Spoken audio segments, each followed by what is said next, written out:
गणाचार्य देवशासी विराग साई जी महामुनि राज की जय हो। अहिंसा परम पूज्य परशमनाचार्य श्री विशुद्ध साई जी महामुनि राज की जय हो। अहिंसामयी विश्व धर्म की जय। बोले गणधर मुनि विवर्धन सागर जी महाराज की।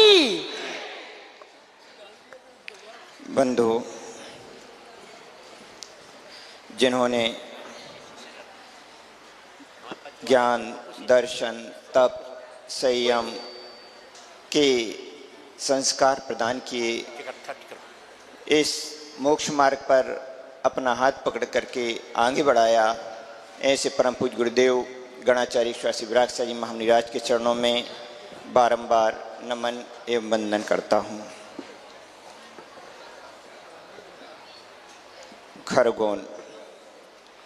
खरगोन में परम पूज्य आचार्य भगवान विशुद्ध साई जी महामुनि राज की सन्निधि में यह वेदी प्रतिष्ठा का कार्यक्रम हर्षोत्साह पूर्वक जारी है, प्रसन्नता पूर्वक जारी है। बंधु, प्रत्येक व्यक्ति जीवन में प्रसन्नता ही चाहता है, प्रसन्नता की कामना करता है, सुख की ही कामना करता है, सुख के लिए ही जी रहा है। यदि मैं आप सभी से पूछूं, आप लोग जीवन जी रहे हैं तो क्यों जी रहे हैं, तो सभी यही कहेंगे कि हमारा जीवन सुखपूर्वक बीते, हम जीवन में सुखी रहें, इसी कारण से हम अपना जीवन व्यतीत कर रहे हैं, सुख की इच्छा से कि सुख की प्राप्ति हो। बंधु, प्रत्येक प्राणी, एक इंद्रिय से पंचेंद्रिय पर्यंत जितने भी प्राणी हैं सभी एक ही कामना करते हैं कि सुखी रहें हम। छोटे छोटे 2 इंद्रिय 3 इंद्रिय प्राणी भी रहते हैं, वह भी सुख की कामना करते हैं। चींटी भी है तो चींटी भी क्या करती है, यहाँ की सामग्री, यहाँ सामग्री खोजेगी, वहाँ सामग्री खोजेगी, मीठा मिल जाएगा, मीठे की डली उठा करके अपने बिल की ओर ले जाएगी। वह क्या मान रही है, इस प्रकार का मीठा अपने बिल में रख लेंगे तो भविष्य हमारे लिए किसी भी प्रकार की समस्या नहीं आएगी, हम खुश रहेंगे, सुखी रहेंगे। इस कारण से वह क्या कर रही है, वह भी दिन भर यहाँ घूमती है, वहाँ घूमती है, दिन भर कुछ ना कुछ परिश्रम करती रहती है। एक छोटा बच्चा है, एक छोटा बच्चा भी पढ़ाई करता है, अच्छी मेहनत करता है, परिश्रम करता है, दिन रात पढ़ाई करता है। क्यों करता है, मैं अच्छी पढ़ाई करूँगा तो अच्छी सर्विस हमारे मिलेगी, अच्छी पोस्ट मिलेगी, और अच्छी पोस्ट मिलेगी तो हमारे लिए जीवन में हम क्या रहेंगे, सुखी रहेंगे, आगे सुखी रहेंगे, कोई किसी भी प्रकार का दुख हमारे जीवन में नहीं आएगा। उसकी भी यही सोच है। आपकी क्या सोच है? आप लोग भी कोई बिजनेस करता है, कोई सर्विस करता है, किस लिए करते हैं? दिन भर आप ऑफिस में रहते हैं, दिन भर मेहनत करते हैं, दिन भर मेहनत करते हैं, कष्ट तो होने लगता है? नहीं होने लगता। बॉस ऑर्डर दे रहा है, ये करो, वो करो, यह काम करके लाओ, वह काम करके लाओ, दिन में परेशान हो जाते हैं, तो दुख तो होता है। क्या हो रहा है, दुख तो हो रहा है। लेकिन जब महीने के अंत में हरे हरे नोटों की गड्डी मिलती है तो क्या हो जाते हैं, हाँ कोई बात नहीं, महीना भर हमने मेहनत की, बाद में क्या मिल गए, परिश्रम मिल गया, पारिश्रमिक मिल गया, तो क्या हो गया, खुश हो गए। बिजनेसमैन बिजनेस करता है, दिन भर सुबह 7 बजे से दुकान पर बैठा है, रात के 9 बजे तक 10 बजे तक बैठा है, परिश्रम कर रहा है, पूरी अपनी मेहनत कर रहा है, लेकिन ग्राहक आ गया, बिक्री हो गई, सेलिंग हो गई तो वह खुश हो गया। हाँ मेहनत की, लेकिन कुछ सेलिंग हो गई, तो सेलिंग हो गई तो खुश हो गया। बाकी दिन भर बैठ रहा है, धूप में बैठ रहा है, कष्ट भी आ रहे हैं, परेशानी भी आ रही है, गर्मी बहुत पड़ रही है, उन सभी कष्टों को झेल रहा है, लेकिन पैसे आ रहे हैं तो वह क्या मान रहा है कि हाँ हम अच्छा है, पैसे आ रहे हैं तो हम सुखी हैं। बंधु, प्रत्येक व्यक्ति इसी सुख के लिए जीता है, जी रहा है कि हम सुखी हो जाएं, सुखी हो जाएं, सुखी हो जाएं, और सुख के लिए जीता है। लेकिन आचार्य भगवान कहते हैं कि वास्तविकता में सुख जहां है उस ओर दृष्टि नहीं जा पाती। जहां सुख नहीं है व्यक्ति वहां सुख मान लेता है, और जहां सुख है उस ओर दृष्टि नहीं जा पाती। दृष्टि कहाँ जा रही है, पैसे अच्छे आएंगे तो हम सुखी हो जाएंगे, घर में बढ़िया एसी लग जाए, हमारे यहाँ एसी लग जाए तो हम सुखी रहेंगे, फिर अच्छी गर्मी में हमारे लिए अच्छी ठंडी हवा मिलेगी, हम सुखी रहेंगे। सुख किस में मान रहा है? एसी में सुख मान रहा है, पंखे में सुख मान रहा है, कार आ जाए घर में तो कार आ जाए तो हम क्या हो जाएंगे? सुखी हो जाएंगे। क्या कार में सुख है? कार में यदि सुख है तो आप फिर तो 24 घंटे कार में ही बैठे रहो, घर में भी आने की आवश्यकता नहीं। कार में सुख है तो कार में 24 घंटे रहना चाहिए, नहीं, लेकिन 24 घंटे आप कार में भी नहीं रह पाते। लेकिन इन लौकिक वस्तुओं में सुख की कल्पना रहती है कि ये वस्तुओं से सुख की प्राप्ति होती है। वास्तविकता क्या है? वास्तविकता यह है कि इसमें सुख है नहीं। सुख जैसे हमारे लिए फील होते हैं। सिद्धांत चक्रवर्ती आचार्य नेमिचंद स्वामी ने जहां भोक्तृत्व अधिकार की व्याख्या की, वहां पर द्रव्य संग्रह ग्रंथ में वह कहते हैं, जम व्यवहाराशु दुखम पुग्गलकम अफलम पभुंजेदी आदाड़ो चेदड़ भावम कुआदश्य। व्यवहाराशु दुखम पुग्गलकम अफलम पभुंजेदी। आचार्य भगवान कहते हैं कि व्यवहाराशु दुखम, व्यवहार से सुख दुख मानता है। किसमें मानता है जीव? पुग्गल कम्म फलम पभुंजेदी। जो पौद्गलिक कर्म होते हैं उस पौद्गलिक कर्मों के फल में क्या मानता है? वह सुख दुख मानता है। जो भी पूर्व में दृष्टांत दिया, आप सर्विस कर रहे थे तो सर्विस से क्या हुआ? सर्विस से आपने दिन रात मेहनत की, 1 महीने बाद आपके लिए क्या मिल गया? सैलरी मिल गई, वेतन मिल गई। आप क्या हो गए? खुश हो गए। तो सर्विस करते थे तो उसमें क्या हुआ? दिन भर बैठना पड़ता था आपस में, तो आप दुखी हो, आपस में बैठते थे तो दुखी होते थे, लेकिन लास्ट में आपको सैलरी मिल गई तो आप क्या हो गए? हाँ, सैलरी मिल गई, खुश हो गए। तो पौद्गलिक कर्म है, आपने पौद्गलिक कार्य को संपादित किया, जो भी उस ऑफिस में काम था उसका वर्क को किया, कार्य को किया, पौद्गलिक कार्य को किया, और उससे क्या हुआ? आपको उसमें आप सुख दुख का अनुभव कर रहे हैं। तो आचार्य भगवान क्या बतला रहे हैं कि व्यवहार से अजीब पौद्गलिक सुख दुख को भोगता है, पौद्गलिक कर्मों को भोगता है। और कर्म कितने प्रकार के होते हैं? 8 प्रकार के। ज्ञानवर्णी, दशावर्णी, वेन्य, मोहिनीय, आयु, नाम, अंतराय, गोत्र, ये 8 कर्म होते हैं। इन्हीं 8 कर्मों के कारण से ही क्या होता है जीवन में? ये सुख दुख होते हैं। किसके कारण से उड़े हैं सुख दुख? 8 कर्मों के कारण से। ज्ञानावर्णी कर्म, पूर्व में आपने इतना अच्छा कार्य किए थे कि ज्ञानावर्णी का आपका क्षयोपशम चल रहा है। क्षयोपशम चल रहा है तो क्या है? ज्ञान का क्या है? आपके ज्ञान का क्षयोपशम है। बच्चा क्लास में क्या आ रहा है? फर्स्ट आ रहा है, टॉपर है क्लास का, स्कूल में टॉपर है। तो ज्ञानावर्णी काम कर रहा है। ज्ञानावर्णी कर्म के उदय से क्या हो रहा है?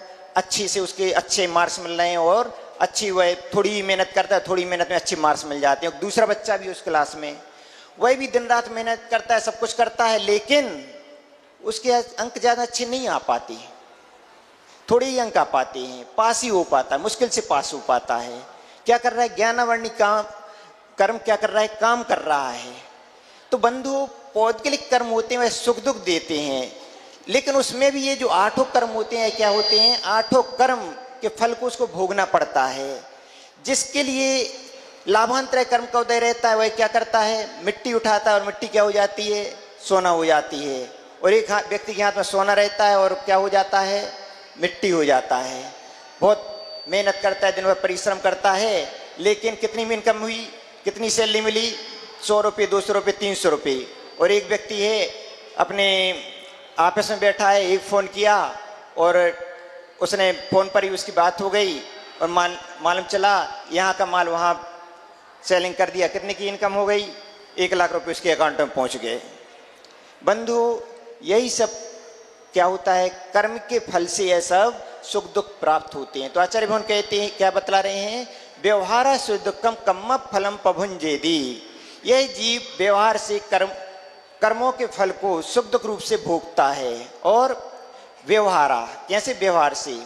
और निश्चय नहीं दो, निश्चय नहीं से किसको भी भोगता है? आचार्य भगवान कहते हैं कि अशुद्ध निश्चय से जो रागादि कर्म हैं, रागादि भाव हैं, इनके फल को भोगता है। बेटा है, दादाजी का बेटा है कि नहीं है? बेटा है। अब बेटे को आप घर में देखते हैं, बेटा अच्छा आपके आज्ञा का पालन करता है, बात मानता है, सब कुछ करता है। ये अक्षय भैया हैं, पंडित जी की बात मानते हैं। पंडित जी ने ऐसा कहा बैठ जाओ, बैठ जाता है। उन्होंने कहा खड़े हो जाओ, खड़े हो गए, बात मानता है। तो पंडित जी कैसे रहते हैं? खुश रहते हैं। क्या है? राग भाव। क्या है? राग भाव। अशुद्ध निश्चय से आचार्य भगवान कहते हैं कि जो ये रागादि भाव हैं ये सुख दुख उत्पन्न करते हैं। अक्षय ने बात मान ली, सो पंडित जी प्रसन्न हैं, खुश हैं, सुखी हैं। हाँ, अक्षय बात मान रहा है। और पंडित जी ने कहा कि ऐसा काम कर गया, और अक्षय बोली नहीं पंडित जी हम ऐसा नहीं करेंगे। ऐसा नहीं करेगा, उठ घर को जा। पंडित जी ऐसे ही बोलेंगे कि नहीं बोलेंगे? पंडित जी दुखी हो गए कि अक्षय बात नहीं मान रहा है, इसको घर भेजो। तो क्या हो गया? यहाँ पर रागादि भाव क्या कर रहे हैं? सुख दुख का काम कर रहे हैं। रागादि भाव के कारण से क्या हो रहा है? व्यक्ति सुखी हो रहा है, दुखी हो रहा है। तो एक कौन काम कर रहे हैं यहाँ पर? अशुद्ध निश्चय नय। कौन काम कर रहा है? अशुद्ध निश्चय नय और शुद्ध निश्चय नय। अब शुद्ध निश्चय नय से देखो, अब देखो आचार्य भगवान अपनी साधना में बैठे हैं, ध्यान में बैठे हैं। अब आप पंडित जी को जो करना हो उसको करें, आप लोगों को जो बिजनेस करना हो, सर्विस करना हो, 24 घंटे आप परेशान हो रहे हैं, सब कुछ कर रहे हैं। और आचार्य भगवान तो यहाँ पर बैठे बैठे क्या कर रहे हैं? अपनी आप स्वरूप का ध्यान कर रहे हैं। आप स्वरूप में डूबे हुए हैं। क्या है? अपनी आत्मा के ध्यान में लवलीन हैं। तो जो आत्मरस का स्वसंवेदन है, जो आत्म सुख है, उस आत्म सुख का क्या कर रहे हैं? रसास्वादन कर रहे हैं। और उस रसास्वादन का क्या ले रहे हैं? आनंद ले रहे हैं। और कैसा आनंद ले रहे हैं? ऐसा आनंद ले रहे हैं कि जिसका आनंद किसको नहीं आता है? स्वर्ग के इंद्रों को नहीं आता। वह आनंद आचार्य भगवान ले रहे हैं। तो बंधु, आचार्य भगवान यही बतला रहे हैं कि अजीब क्या करता है? सुख दुख का क्या है? भोगने वाला है। सुख भी तुम्हारे पास है, दुख भी तुम्हारे पास है। क्या चाहिए आपको? सुख चाहिए? सुख चाहिए तो आचार्य भगवान की उंगली पकड़ लेना। और दुख चाहिए तो जिस प्रकार से आप घर गृहस्थी में लगे हो उसी प्रकार से क्या करना? घर गृहस्थी में लगे रहना। तो नोटों की जो नोट आते हैं, बिल्डिंग बन जाती है, घर में नए नए आपके इलेक्ट्रॉनिक से उपकरण आ जाते हैं, तो क्या हो जाते हैं? सब में आप खुश हो जाते हैं। तो खुशी तो मिलेगी इसकी। ये खुशी कैसी है? पंचेंद्रियों का सुख है। ये कौन सा सुख है? पंचेंद्रियों का सुख। इस पंचेंद्रिय सुख के कारण से ये क्या हो रहे हैं? हम सब अनादिकाल से भटक रहे हैं। और जो इस पंचेंद्रियों के सुख में जिसने मान लिया कि ये सुख नहीं है, तो क्या है? दुख है। वह तो क्या किया? जिसने इस सत्य को समझ लिया, उन्होंने क्या किया? आचार्य भगवान की उंगली पकड़ ली। और आचार्य भगवान की उंगली पकड़ के क्या हो गया? इस मोक्ष मार्ग पर आगे बढ़ गए। और जिन्होंने नहीं समझा, उन्होंने कहा कि नहीं नहीं नहीं, इसमें सुख नहीं है। किसमें सुख है? इसी घर में सुख है। तो उसी घर में ही लगे हुए हैं, बेटों में ही लगे हुए हैं, बेटी में भी लगे हुए हैं, घरवाली में ही लगे हुए हैं। लेकिन आचार्य भगवान कहते हैं कोई बात नहीं, इसमें भी आपको आनंद आ रहा है तो फिर एक काम करना। क्या करना? चारित्र के मार्ग पर आगे नहीं बढ़ पा रहे हैं तो कम से कम 60 कर्तव्यों का पालन करते रहो। पंडित जी विधान करवा रहे हैं, इस विधान में भाग लेते रहो। इतना करते रहोगे तो क्या हो जाएगा? तर जाओगे। विष्णु का सेवन मत करो, विष्णु से विरक्त रहो, साथ में 60 कर्तव्यों का पालन करते रहो। तो क्या हो जाएगा? एक दिन हम भी क्या हो जाएंगे? भली अभी इस श्रेणी में नहीं आ पा रहे हैं, लेकिन इतना भी पालन करते रहेंगे तो परंपरा से एक दिन क्या हो जाएगा? इस भाव में नहीं तो आगे के भाव में अपना कल्याण हो जाएगा। तो इसी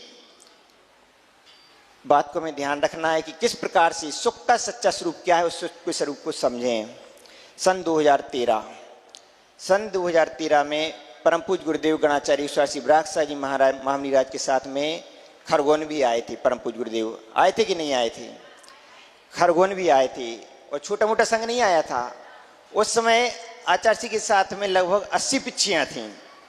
आचार्य भगवान जयपुर के चातुर्मास के बाद में, जयपुर में भी लगभग 75 पिच्चियों का चातुर्मास हुआ था। और वहाँ के चातुर्मास के बाद में इंदौर आए थे। इंदौर में आचार्य भगवान का रजत स्वर्ण जयंती का समापन कार्यक्रम हुआ था और दीक्षाएं भी हुई थी। अपने विष्णु सिंह महाराज, बिकोसर साई महाराज, इनकी भी क्या हुई थी? वहाँ पर दीक्षा हुई थी। और दीक्षा के पश्चात परम पूज्य आचार्य भगवान ने इन तीनों क्षेत्रों की सिद्धवरकूट, ऊन, 52 गजा, इन 3 क्षेत्रों की वंदना की थी। तो खरगोन से भी आचार्य भगवान निकले थे। बंधु, उस समय आचार्य भगवान आए थे, आप सभी ने लाभ लिया था। बंधु, परम पूज्य गुरुदेव अभी नहीं है बीच में, लेकिन परम पूज्य गुरुदेव की समाधि बहुत अच्छे से हुई। कैसे हुई? बहुत अच्छे से हुई। और उन्होंने एक इस प्रकार से समाधि की कि उनकी समाधि तो क्या हो गई, इस प्रकार की समाधि की कि अब सभी यही भावना आते कि हे भगवान, हे आचार्य भगवान, जैसी समाधि आपने की वैसी समाधि हमारी भी हो, यही उनके चरणों में भावना भाते हैं। आज परम पूज्य आचार्य भगवान विशुद्ध सागर जी महामुनि राज से पुनः मिलन हुआ। अभी कहाँ मिले थे? उनमें सौभाग्य मिला था, अब आज पुनः सौभाग्य मिल गया। आचार्य भगवान इसी प्रकार से आपके चरणों का सौभाग्य मिलता रहे, यही भावना बातें हैं, और हम अपने आत्मा की उन्नति और विशुद्धि को वृद्धिंगत करते रहें, यही भावना है। परम पूज्य शंकराचार्य देव शास्त्री विराट जी महामुनि राज की